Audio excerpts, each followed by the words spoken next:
Yang paling istimewa ke Agrofest tahun ini, hadiah utama kita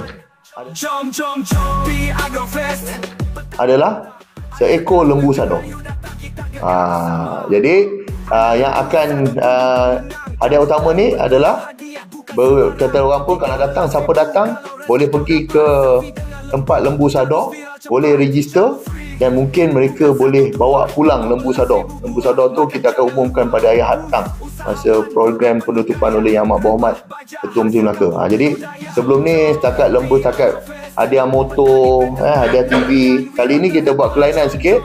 Lain daripada ni, siapa pengunjung yang bertuah daripada Jumaat, Sabtu dan Ahad tu, insyaAllah Ahad petang kita akan umumkan siapa yang bertuah, bawa balik sendiri lembu sador.